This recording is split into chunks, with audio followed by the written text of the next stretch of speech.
ओम नमः सिद्धेभ्यः। नमः श्रीवर्धमानाय निर्धूतकलिलात्मने सालोकानां त्रिलोकानां यद्विद्यादर्पणायते।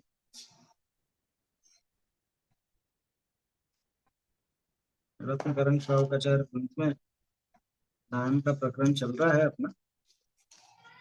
कल अपन ने देखा था कि दान देने वाले भोग भूमि में उत्पन्न होते हैं। दान का प्रभाव दिखा रहे हैं आप। जैसे अच्छी भूमि में गया हुआ वट का बीज, हाँ, वो बहुत फलता फूलता है, छाया भी बहुत देता है और उसके फल वैभव वगैरह भी बहुत होते हैं। ठीक उसी तरह से सुपात्र में गया हुआ दान, सुपात्र को दिया हुआ दान भी उसी तरह से द्विगुणित, क्या कहें, असंख्य गुणित, कल्पनातीत फल देने वाला होता है। ऐसी बात 116वें छंद में अपन देख रहे हैं। एक बार श्लोक बोल लेते हैं। व्यापत्ति व्यपनोद पदयो संवाहनं च गुणरागात् वैयावृत्यं यावान् तक्रहुण्योऽपि संयमिनाम् नवपुण्यै प्रतिपत्ति सप्तगुणसमाहितेन शुद्धेन अपसूनारम्भाणाम् आर्याणामिष्यते दानम्। गृहकर्मणापि निचितं कर्म विमाष्टि खलु गृहविमुक्तानाम् अतिथीनां प्रतिपूजा रुधिर्मलं धावते वारी उच्चैर्गोत्रं प्रणतैर्भोगो दानादुपासनात् पूजा भक्ते सुन्दररूपं स्तवनात् कीर्तिस्तपो निधिषु क्षितिगतमिव वटबीजम् पात्रगतं दानमल्पमपि काले फलतीच्छाया विभवं बहुफलमिष्टं शरीरभृता। कल अपन ने 10 प्रकार के कल्प वृक्षों की भी चर्चा की थी। भोग भूमि है वहाँ, उत्तम भोग भूमि, मध्यम भोग भूमि, जघन्य भोग भूमि, ऐसे 3 भेद हैं। और वहाँ की आयु और वहाँ का जो शरीर की अवगाहना, ये भी अपन ने कल देखा था। उत्कृष्ट भोग भूमि हो, उत्तम भोग भूमि में 3 पल्ली की आयु, 3 कोस का यानी 6,000 धनुष का शरीर, और 3 दिन के अंतराल में हरड़ या बद्री फल, बेर के फल जितना आहार। मध्यम भोग भूमि में उत्कृष्ट देखो तो 2 पल्ली की आयु, है ना, और 2 कोस माने 4,000 धनुष का शरीर, और 2 दिन के अंतराल में आहार। ये उत्कृष्ट उत्कृष्ट है ना? जघन्य भोग भूमि में उत्कृष्ट आयु 1 पल्ले की, और उत्कृष्ट अवगाहना 1 कोस यानी 2,000 धनुष की, है ना, न्यूनतम 500 धनुष, और 1 दिन के अंतराल में आंवले जितना आहार होता है। वो आहार भी उनको आहारांग जाति के कल्प वृक्षों से प्राप्त हो जाता है। कल्प वृक्ष अपन ने देखे थे, तूर्यांग बाजे देने वाले, पात्रांग जिसमें वस्त्र वगैरह, बर्तन वगैरह मिलते हैं, भूषणांग में शरीर और अपने घर आदि को सजाने के सामान, है ना, आभूषण वगैरह। पानांग पीने की वस्तु देने वाला, आहारांग आहार देने वाले, पुष्पांग फूल देने वाले, ज्योतिरंग ज्योतिरंग है जिनसे एक प्रकाश रहता है हमेशा, सूर्य चंद्रमा की आवश्यकता नहीं। गृहांग गृह देने वाले, वस्त्रांग वस्त्र देने वाले, ओढ़ने बिछाने पहनने सभी तरह। और दीपांग शोभा के दीपक के लिए, है ना? क्योंकि वास्तव में तो दीपकों की आवश्यकता वहां है नहीं, ज्योतिरंग नाम के कल्पवृक्ष हैं सही। अब इसके आगे अपन देखते हैं भोग भूमि में जो युगलिया जन्म होते हैं, जन्म लेते हैं और मरते हैं, वो उनका जीवन कैसा होता है, उसको अपने को देखना। ढूंढारी से पढ़ते चलेंगे और उसका अर्थ भी समझते चलेंगे। बोलिए। ये जो तीर्थंकर के लिए भोजन आता है, स्वर्ग से देव लाते हैं, तो ये फिर वहां तो कुछ है नहीं, देव के लिए तो मानसिक आहार ही है। वहां पे कल्पवृक्ष भी शायद नहीं है, तो ये नहीं, यहाँ से लेके आते हैं क्या, के ऊपर? नहीं, भोग भूमि से तो नहीं लाते। आहार की बात, आहार की थोड़ी ना है, वो तो वस्त्र वगैरह लाते हैं। आहार तो क्योंकि बाद में भी यहाँ घर पे होता ही है उनका। भाई जैसे मुनि बनते हैं, मुनि बनने के बाद आहार वगैरह सब यही तो होता है। दीक्षा के बाद ही होता है, तब तक तो देवंश से ही, ऐसा सुना है।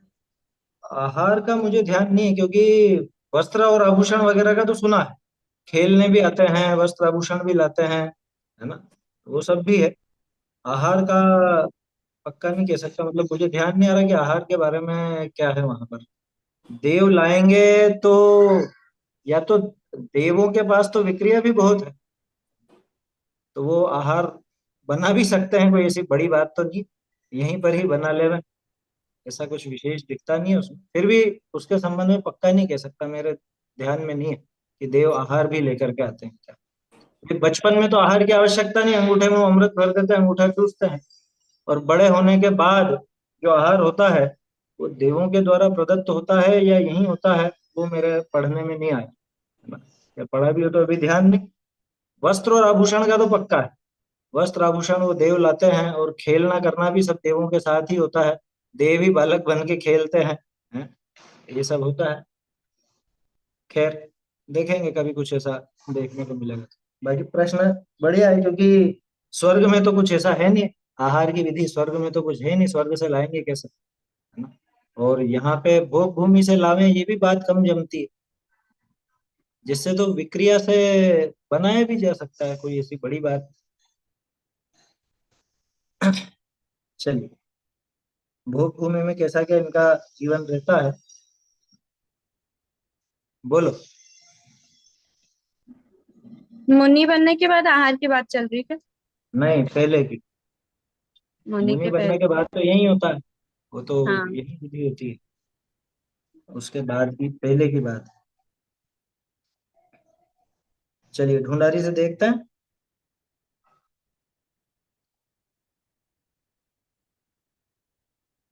हम्म।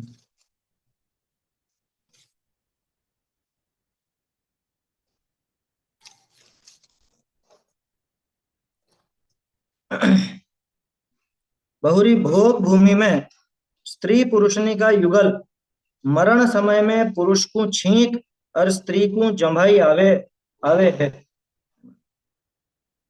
अ, इधर क्या है, इस समय में संतान को युगल उत्पन्न हुए।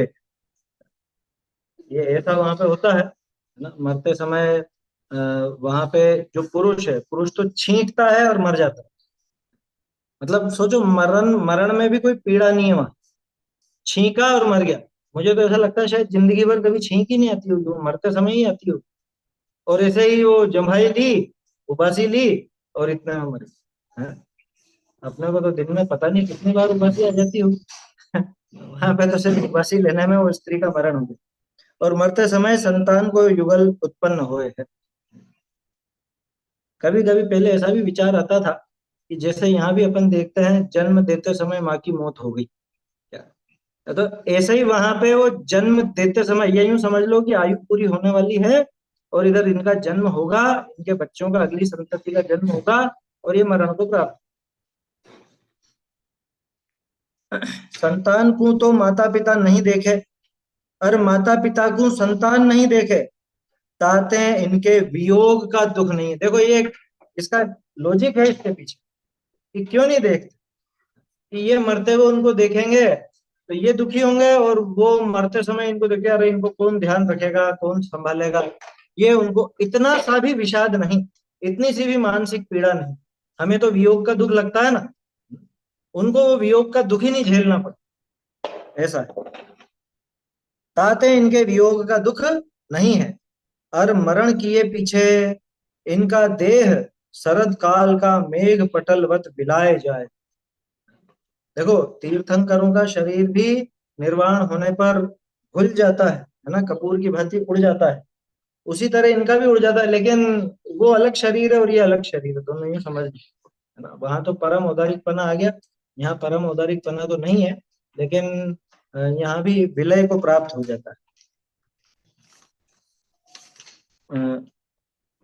शरद काल के मेघ पटल, शरद ऋतु में जैसे बादल आते हैं और एकदम गायब हो जाते हैं, बहुत हल्के हल्के बादल रहते हैं, शरद ऋतु आती है। ये दिवाली के बाद आती है शायद, या दिवाली के पहले आती है। दिवाली के पहले शरद ऋतु कहलाती है ना। उस समय ये बादल बादल आते हैं और चले जाते हैं। बहुरी, युगलिया उत्पन्न हुआ पाछे, सप्त दिन तो अपना अंगुष्ठ चाटे। 7 दिन तक तो अंगूठा चूसते हैं क्या? अपने यहाँ तो बड़े होने पे भी चूसते रहते हैं लोग बाग अभी भी। क्या बहुत सौ की ऐसी आदत पड़ जाती है, बचपन से ही चूसते रहते हैं अंगूठी या अंगूठा या उंगली, और बड़े होने पर भी चूसना नहीं छोड़ते। और पछे सप्त दिन में सूधा औंधा पलटना होए। सीधे उल्टे पलटेंगे अगले 7 दिनों में। शुरू के 7 दिन अंगूठा चूसेंगे, क्योंकि दूध वगैरह की तो व्यवस्था बनेगी ही नहीं, है ना। माँ बाप तो मर ही गए, अभी ये जीवित रहेंगे, 7 दिन सिर्फ अंगूठा चूसेंगे। 7 दिन बाद उल्टे सीधे पलटना होगा। पछे सप्त दिन में अस्थिर गमन करे, अगले 7 दिनों में, है ना। अस्थिर यानी डगमगाते हुए चलेंगे।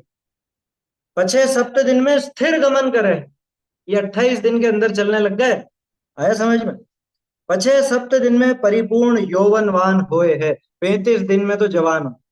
बोलो कितनी तेजी से हुआ काम कि 7 दिन तक अंगूठा चूसा, 7 दिन तक उलटना पलटना सीखे, 7 दिन थोड़ा अस्थिर चलना हुआ, 7 दिन स्थिर हो गए, और फिर 7 दिन बाद यानी 35 दिन के अंदर तो जवान हो गए। बहुरी, सप्त दिन में समस्त दर्शन ग्रहण चातुर्यता कला ग्रहण करे। ये 42 दिन के अंदर अंदर, मतलब 1.5 महीना भी नहीं हो, और 1.5 महीने के अंदर सब कलाएं चतुरता और ये सब ग्रहण कर लेते। कितनी पावर रहती है। ऐसे 49 दिन में, 1 मिनट 49 कैसे हो गई है, 7 हफ्ते हो गए क्या?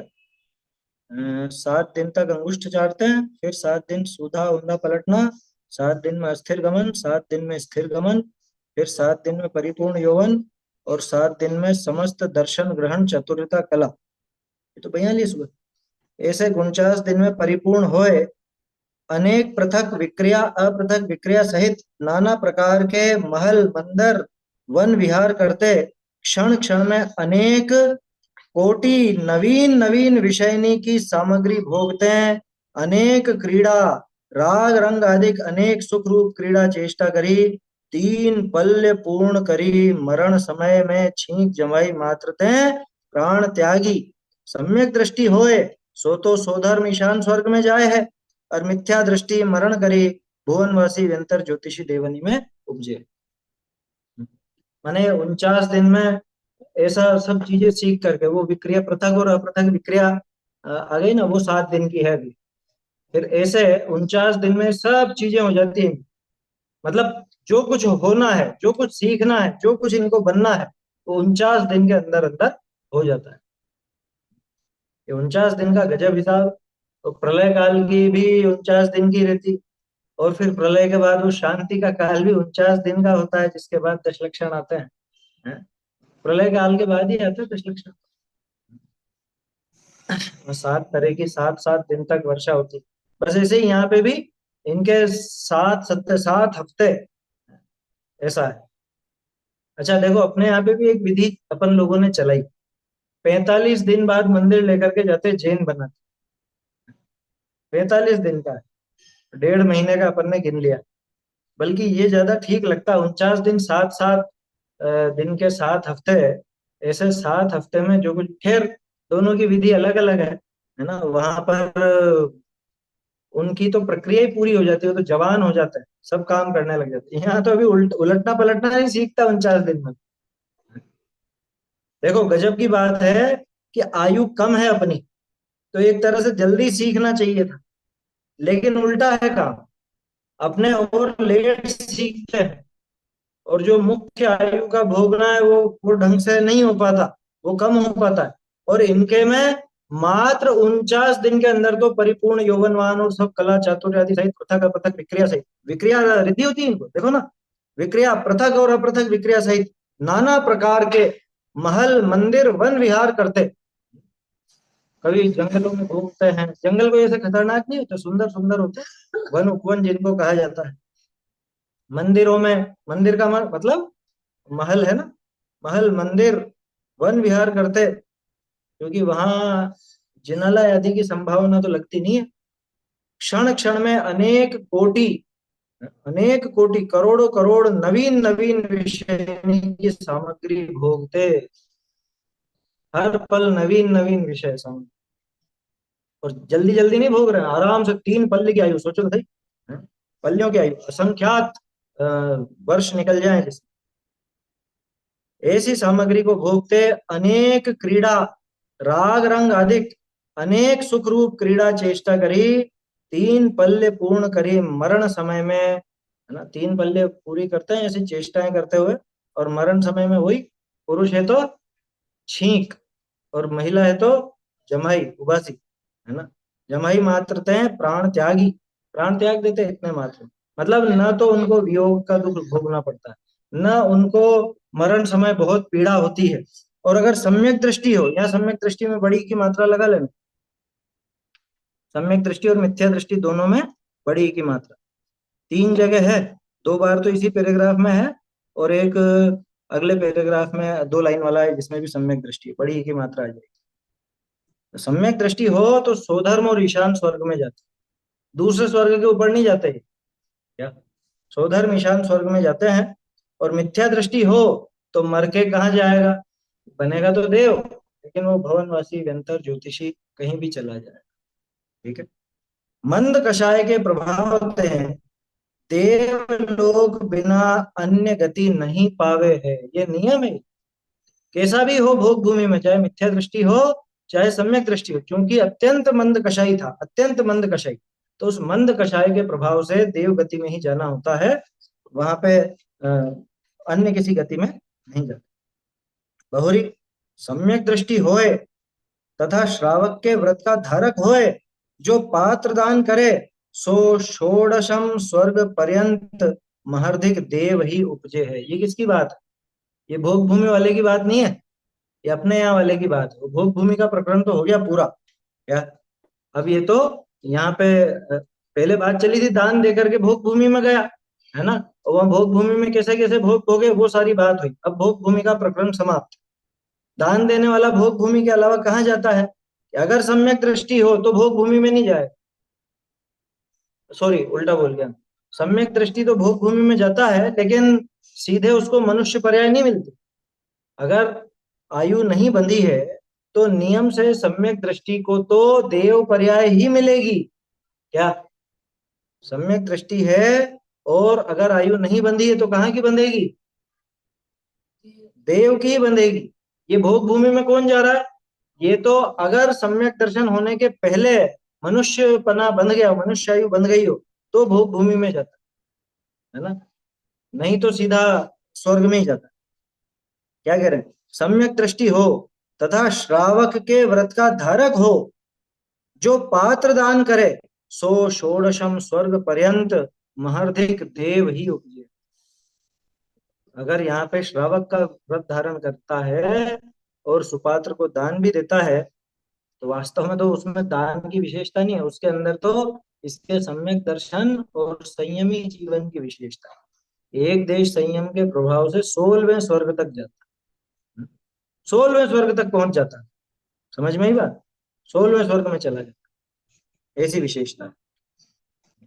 सम्यक दृष्टि हो तथा श्रावक के व्रत का धारक हो, जो पात्र दान करे, सो षोडशम स्वर्ग पर्यंत महर्धिक देव ही उपजे।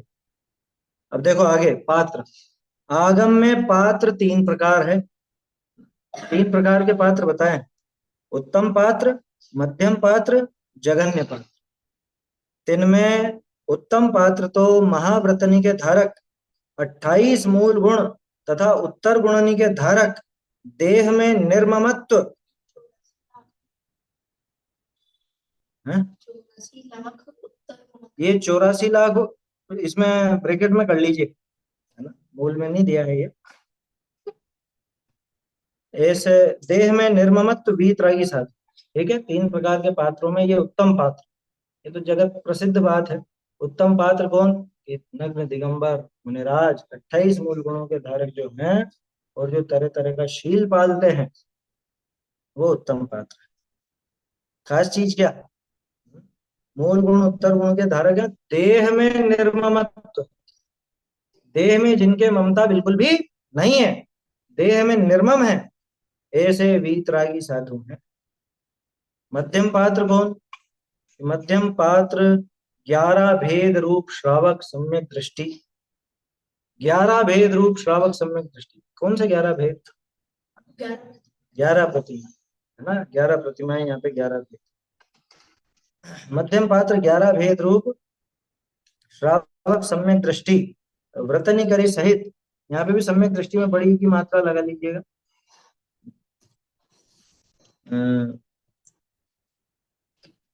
करी सहित तथा तथा स्त्री पर्याय में व्रतनी की हद को धारण करती, तिनके एक वस्त्र ते अन्य समस्त परिग्रह रहित, पर के घर एक बार याचना रहित, मौन ते भिक्षा भोजन करी अर्रिकानिका संग में धर्म ध्यान सहित महातपश्चरण करती तिष्ठे, ऐसी आर्यिका मध्यम पात्र। देखो ये स्त्री और पुरुष के भेद हो गए। उत्तम पात्र में तो मुनिराज ही आएंगे, वहां तो अन्य किसी की बात ही नहीं। बहुत से लोग जो समझते हैं कि मुनिराज और आर्यिका एक जैसी नहीं। आर्यिका का गुणस्थान 5 है। हाँ, आर्यक माने एलक।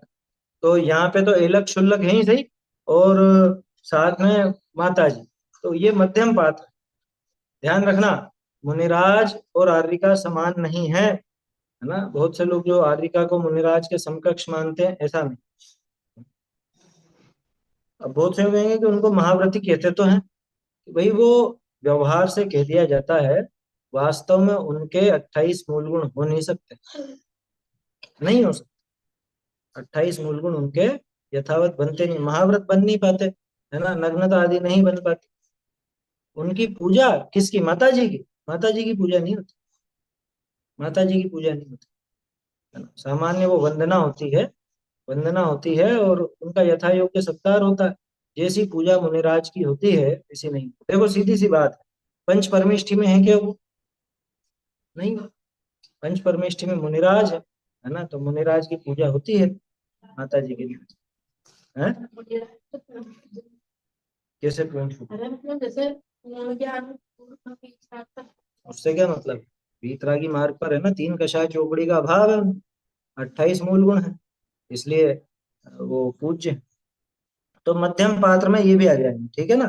पुरुषों में तो जो 11 भेद रूप श्रावक सम्यक दृष्टि हैं, व्रतों से सहित हैं वो, है ना। और स्त्रियों में माता जी हैं, आर्यिका माता जी, ये मध्यम पात्र।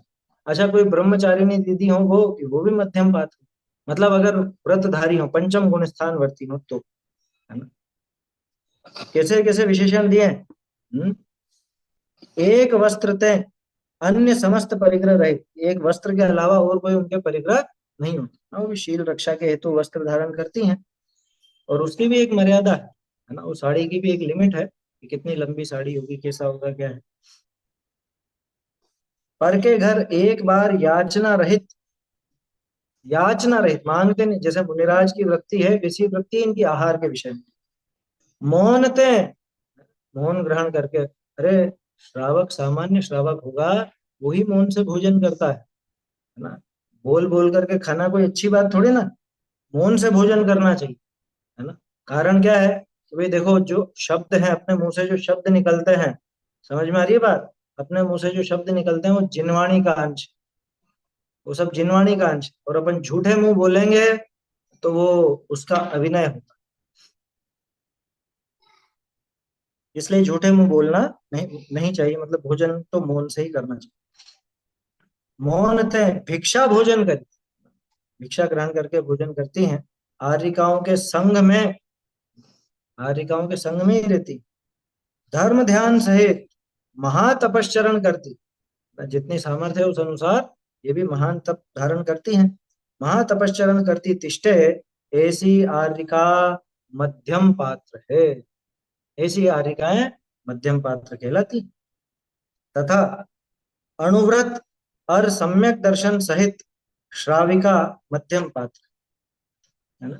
ये भी आगे, ये भी मध्यम पात्र। अणुव्रत हो, सम्यक दर्शन हो, वो भी मध्यम पात्र।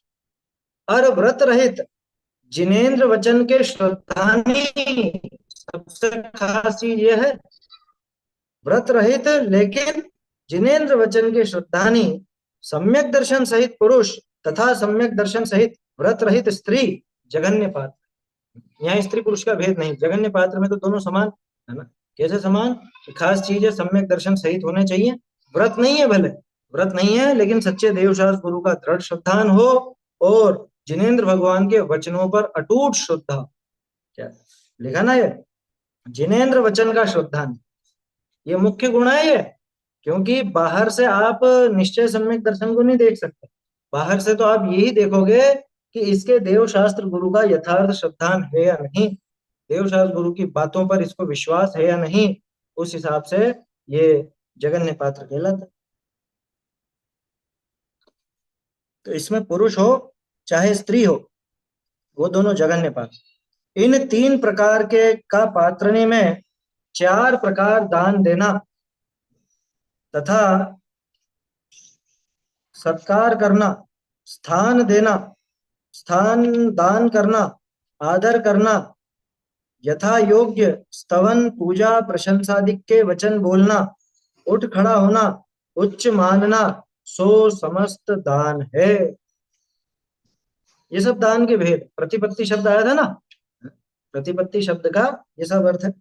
ये जो उत्तम मध्यम और जघन्य पात्र हैं, इन जघन्य पात्रों में 4 प्रकार का दान।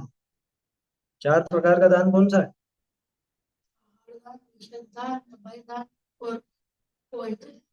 औषध तो बोल दिया ना, आहार, औषध, अभय, शास्त्र दान। शास्त्र दान का दूसरा नाम है ज्ञान दान, है ना। औषध, शास्त्र, अभय, आहारा, ऐसा नाम आता है ना। तो ये 4 प्रकार का दान इनको देना चाहिए, और इनका सत्कार करना, स्थान देना, स्थान दान करना। स्थान दान माने आवास दान, बस्ती का दान, स्थान देना वो भी।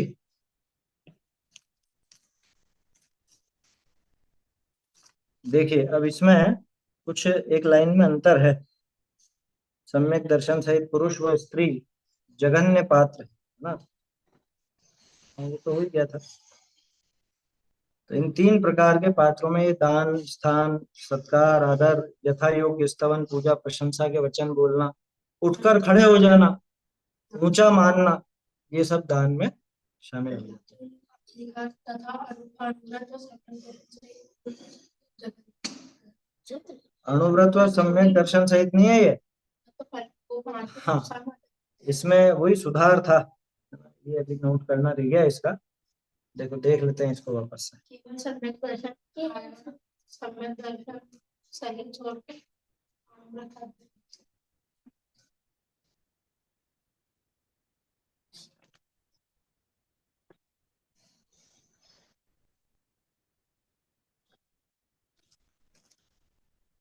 देखो आर्टिका तक की बात हुई ना, अणुव्रत और सम्यक दर्शन सहित श्राविका मध्यम पात्र। वो श्राविका वाली छूट गई, मतलब 2-3 लाइनें छूटी हैं यहाँ बीच में। एक काम करो, इसमें वाक्य बनेगा आपका, आर्य का मध्यम पात्र, यहाँ तक की तो बात हो गई।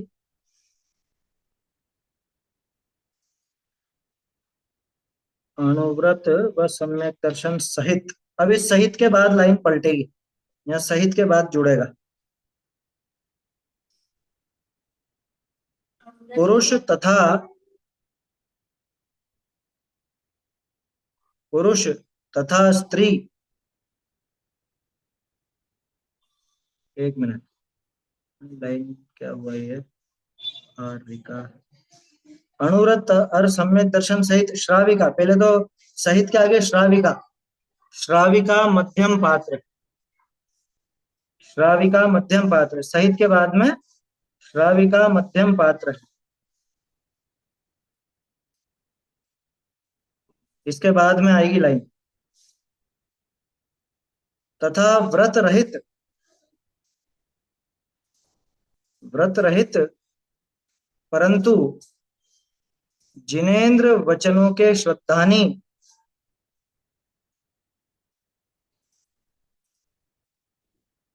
व्रत रहित परंतु जिनेन्द्र वचन के श्रद्धानी, सम्यक दर्शन सहित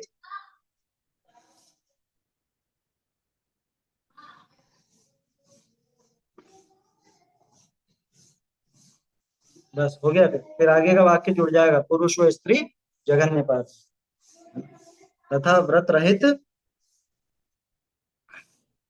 क्या बोला, व्रत रहित परंतु जिनेन्द्र वचन के श्रद्धानी सम्यक दर्शन सहित पुरुष तथा स्त्री जघन्य पात्र, है ना। ये पुरुष व स्त्री जघन्य पात्र तो लिखा हुआ ही है, बस इतना मात्र इसमें जुड़ेगा, वो सुधार हो जाएगा। तो ये सब दान है ना, इन सबको दान कहते हैं, और दान का ऐसा यहाँ पे स्वरूप बताया। चलिए अब अगला देखते हैं अपन। अब 4 प्रकार के दान कहने वाला श्लोक कहते हैं। 4 प्रकार का दान कैसा कैसा है वो यहाँ दिखा। आहार औषधयोर उपकरणावासयोश्च दानेन वैयावृत्यं ब्रुवते चतुरात्मत्वेन चतुरस्रा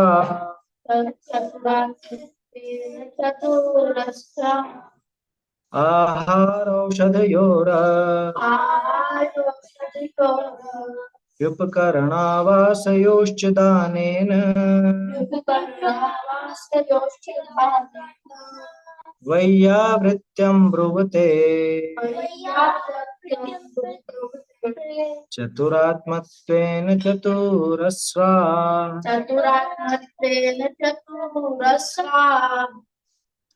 आहार औषधयो, आहार और औषधि का, अपि साथ में, उपकरण आवास योश्च, देखो दो दो का जोड़े बना के लिख दिया, आहार और औषधि का, है ना, उपकरण और आवास का, दानेन वैयावृत्यम ब्रुवते, इनके दान से वैयावृत्य कहा जाता है। ब्रुवते, ब्रू धातु कहने के अर्थ में आती है, ठीक है।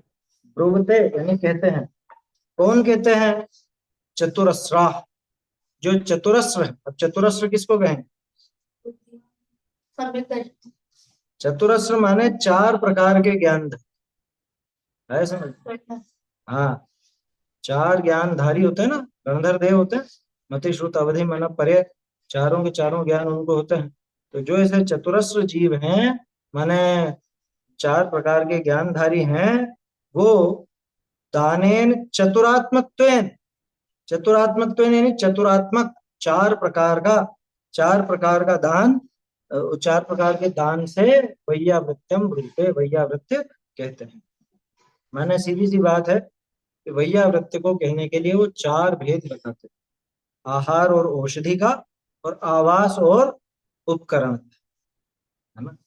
अब यहाँ सोचने लायक बात है, आहार दान अपने को पता है, आहार दान प्रसिद्ध है जगह, आहार दान माने भोजन दान। औषध, औषधि दान, ये दोनों तो भोजन संबंधी हो। अब उपकरण और आवास, उपकरण का क्या है? उपकरण माने साधन। तो कौन सा साधन? ये जो ज्ञान का साधन है उसको उपकरण कहा है। तो उपकरण में क्या और चीजें नहीं आएंगी? पेन भी उपकरण है, किताब भी उपकरण है, चश्मा भी उपकरण है, मोबाइल टैबलेट ये भी तो उपकरण ही है। या आप इससे स्वाध्याय कर रहे हो, ये उपकरण नहीं है? तो ऐसा उपकरण नहीं दिया जा सकता भैया। यहाँ उपकरण का अर्थ शास्त्र से, है ना। और बताओ उपकरण, संयम का उपकरण और शुद्धि का उपकरण। संयम का उपकरण पीछे है, संयम का, शुद्धि का उपकरण कमंडल है, ठीक है। ज्ञान का उपकरण शास्त्र है। इन उपकरणों की बात, ऐसे तो आप मन से कुछ भी लगा लोगे उपकरणों के नाम, सारी चीजें उपकरण कहलाती। अपना मोबाइल ही उपकरण कहलाता, तो क्या मोबाइल दे दिया जाए? समझ में आ रही बात? तो उपकरण और आवास, आवास क्या? देखो, आवास और निवास में क्या अंतर? निवास तो यहाँ परमानेंट रहते हैं, मतलब जहाँ पर आवास है, जैसे यात्री या ट्रेन बस टाइम पर रात को। शाबाश। किसी देखो, निवास होता है परमानेंट, इसमें स्पष्ट हो जाती है बात, है ना। निवास जैसे अपने घर को अपन बोलते हैं निवास, है ना। अपना घर जो है वो निवास कहलाता, आवास नहीं कहलाता। और आवास माने जहाँ पे परमानेंट नहीं हो, थोड़े समय के लिए रुकना हो, उसे आवास कहा जाता है। ठीक है ना? ऐसा है। तो ऐसे बहुत से प्रयोग रहते हैं भाषा के, जैसे आमंत्रण और निमंत्रण, ऐसे बहुत सारी चीजें हैं ना, वो उस डिटेल में नहीं जाना अभी अपने को। अपने को तो ये समझना है कि आवास लिखा, निवास नहीं लिखा। इससे ही समझ लेना चाहिए कि मुनिराज परमानेंट कहीं रुकते नहीं है। मुनिराज का परमानेंट में कोई मठ वगैरह ऐसा बना नहीं दिया जाता कि ये इनकी कोठरी, ये इनका कमरा है, या ये वाला तो इन महाराज का हॉल और ये वाला इन महाराज का हॉल, ऐसा बिल्कुल भी नहीं होता। आप कहोगे होता तो है, अरे मैं कह रहा हूँ मुनिराज के ऐसा नहीं होता, आया समझ में? जिनके होता है वो जाने। हम तो मुनिराज की बात कर रहे हैं। क्या मुनिराज की ऐसी प्रवृत्ति उचित नहीं है, नहीं होता मतलब ऐसा। प्रवास, प्रवास माने तो कहीं पर अपन अपना जो परमानेंट निवास है उसको छोड़ करके थोड़े समय के लिए गए और वापस लौट करके आएंगे, इधर उसका नाम है प्रवास, है ना? जाते हैं ना कहीं पे अपन, मान लो टूर, टूर कह सकते हैं उसको। प्रवास माने वो टूर है, किसी काम के लिए गए हैं। जैसे हम लोग जाते हैं, दश लक्षण में जाते हैं, कभी अष्टानिका में जाते हैं, तो वो प्रवास रहता है, 8-10 दिन का प्रवास रहता है। तरह तरह के वो उपसर्ग लगा करके शब्द बन जाते हैं, निवास, आवास, प्रवास। ये सारा वास छूटे तो निज निवास यानी अपने आत्म स्वरूप में वास हो। क्या? और जगत के जितने भी वास हैं उनसे तो राग द्वेष की वासना खड़ी हो, है ना? और हमें उस वासना को समाप्त करना है। इसलिए इन वास को छोड़ करके निज निवास, कार्यक्रम में लिखते हैं लोग बात, कार्यक्रम स्थल निज निवास, निज निवास लिखते हैं ना। निज आवास नहीं लिखते कभी, निज निवास लिखते हैं कि उनका जो परमानेंट रहने का ठिकाना। लेकिन क्या वास्तव में वो निज निवास है? वो तो इस शरीर का निवास है। आया समझ? तो ऐसे आवास आदि का भी यानी वसतिका आदि का भी दान किया जाता है। ध्यान रखना, ये सामान्य दान है, पर्टिकुलर किसी विशेष के उद्देश्य से नहीं दिया जाता कि हम तो फला फला मुनिराज के लिए ये वस्तिका बना रहे हैं, ऐसा नहीं होता। क्यों? क्योंकि कोई मुनिराज परमानेंट रुकते नहीं है। मुनिराज तो निकल जाएंगे, आगे चले जाएंगे। तो मुनिराज का लगातार एक जगह रुकना होता नहीं है। इस वजह से मुनिराज के क्या कहें अपन, ये जो आवास वाली बात है, ये वस्तिका आदि की, वस्तिका देते हैं वहां, है ना? तो ऐसे 4 प्रकार का दान कहा गया। चलिए, इसका भी अर्थ विस्तृत है, अपन इसको पहले ना ढूंढारी से पढ़ते हैं, थोड़ा पढ़ेंगे। एक काम करते हैं, बहुत लंबा है प्रकरण, लंबा है, पढ़ते जाएंगे और अर्थ समझते जाएंगे।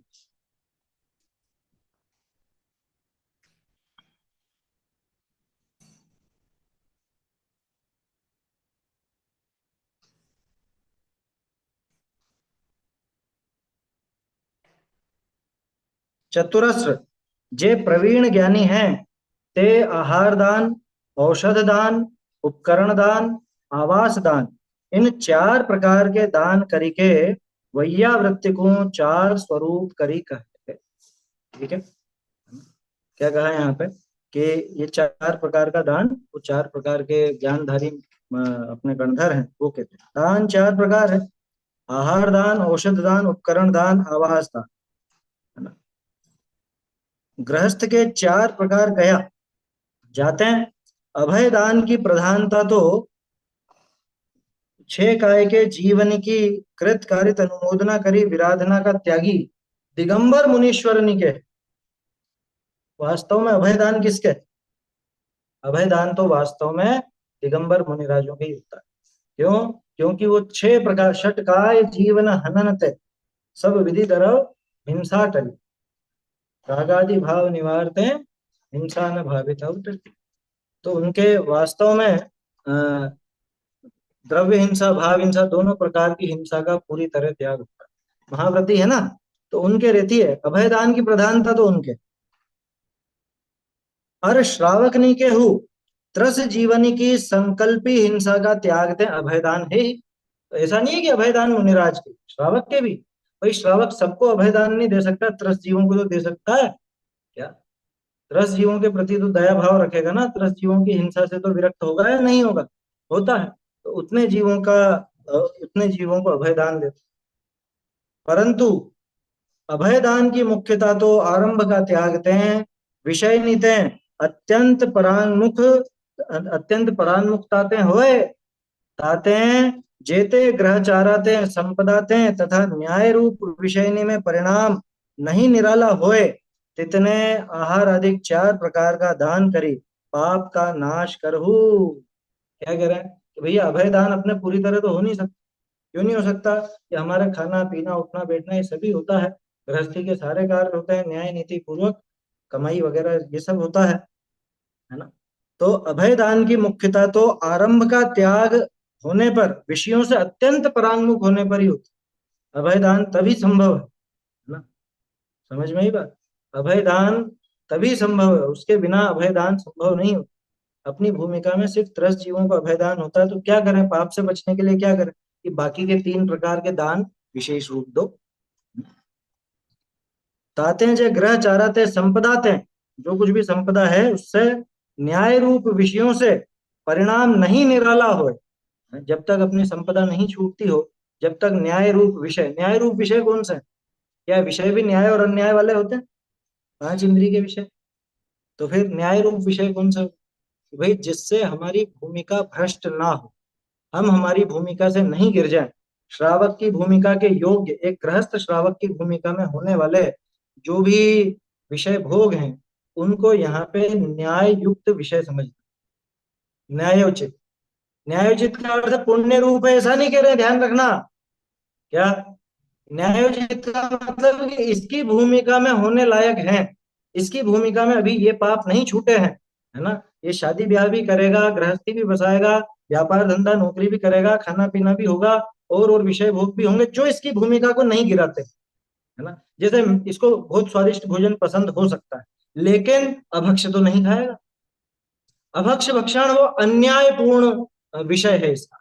और घर की मिठाइयां घर के ही बना करके भक्ष्य पदार्थ खाना वो इसके न्यायोचित विषय है, ऐसा समझ। ठीक है ना, यही है न्याय और अन्याय में, और कुछ भी नहीं। न्याय रूप विषयों से जब तक परिणाम नहीं निराला होए, यानी न्याय रूप विषय भोग भी जब तक नहीं छूटते हो, निराला होना यानी छूटना, तितने तब तक क्या करना? कि तब तक आहार आदि 4 प्रकार का दान करी पाप का नाश करो। तब तक आहार आदि 4 प्रकार का दान दे करके पाप का नाश करना चाहिए। ऐसा है। अब देखो संपत्ति की अस्थिरता दिखा रहे हैं यहाँ पे। संपदा आयु काय अत्यंत अथिर है, गृहस्थ चारा तो दान करी ही पूज्य है। ये तो जगत में जानते हैं अपन, धन संपदा कोई टिकने वाली नहीं, आयु कब समाप्त हो जाए कोई ठिकाना नहीं, है ना। है क्या किसी का भरोसा? आयु कब तक रहेगी, कब आयु समाप्त हो जाएगी, पूरी हो जाएगी, अपने को कुछ पता नहीं उस समय।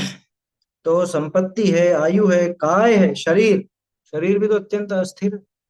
अरे अभी भले चंगे थे, क्या एकदम से पैर फिसल के नीचे गिरे, रीढ़ की हड्डी सरक गई, इधर से उधर हो गई, अब बस जिंदगी भर पलंग पर रहना। बोलो कितनी देर लगती है? एक्सीडेंट नाम किसका है? अचानक से आ पड़ा उसी का तो नाम एक्सीडेंट है शरीर की गारंटी है? अरे अभी बैठे स्वाध्याय में, और स्वाध्याय के बाद एकदम उठते समय एकदम से कमर में झटका लग गया, एकदम से कुछ उठने में जल्दबाजी में कुछ ऐसा हो गया, तो अब ना बैठ पा रहे ना खड़े हो पा रहे। तो ये काय कितनी अस्थिर है, एक सी रहती नहीं, हमेशा एक जैसी बनी नहीं रहती। तो ऐसे विषयों से परिणाम निराले नहीं हो तब तक, एक मिनट ये तो हो गया ना,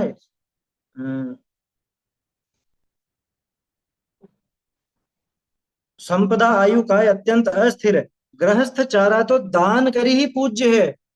गृहस्थ चारा माने गृहस्थाचार, गृहस्थ का जो आचरण है वो तो दान से ही पूज्य पने को पाता है, उसके बिना नहीं पाता। आहार आदि दान बिना, आहार आदि दान बिना गृहस्थपणा पाप आरंभ के भार करी पाषाण की नाव समान केवल संसार में डुबोने वाला है। लो क्या कहा कि आहार आदि चारों प्रकार के दान के बिना गृहस्थ जीव का जितना भी जीवन है, गृहस्थ आचरण है, वो सारा का सारा पाप के भार से जीव को संसार में डुबाए रखता। जैसे पाषाण की नाव, पत्थर की नाव डुबाती है ना, जैसे पत्थर की नाव संसार में डुबा देती है, मतलब समुद्र में डुबा देती है, ठीक उसी तरह से ये गृहस्थ जीव का जितना भी कार्य है, अगर दान नहीं हो, देखो दान नहीं है माने पुण्य नहीं, तो वो सारा का सारा पाप रूप ही है, और उस पाप के कारण ये जीव संसार में डूबता है, ठीक है, ऐसा भटकता रहे। आगे ज्ञानी गृहस्थ का विचार है ना, उसको अपन फिर आगे कल देखेंगे, ज्ञानी गृहस्थ किस तरह से विचार करता है, ये बात कल देखेंगे। श्लोक बोल लेते हैं। आहार औषधयोरप्युपकरणावासयोश्च दानेन वैयावृत्यं ब्रुवते चतुरात्मत्वेन चतुरस्रा चैतन्य का स्मरण प्रतिक्षण ही करो रे भव के अनंत दुख को क्षण में हरो रे अक्षय अनंत सौख्य निधान पाए गाओ अरे नित्य इसी के गीत गाओ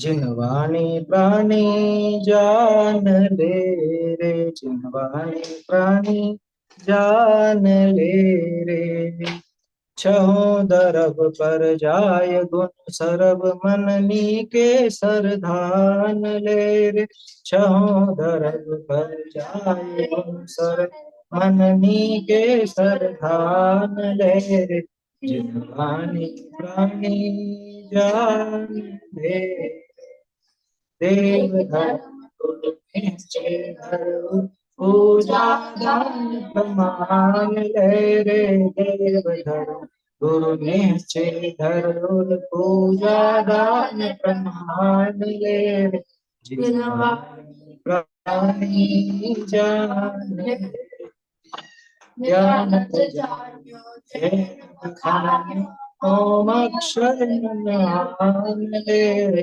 ज्ञानत जान्यो जैन खान्यो ओम अक्षर ज्ञान ले रे जिनवाणी प्राणी जान ले रे जिनवाणी प्राणी जान ले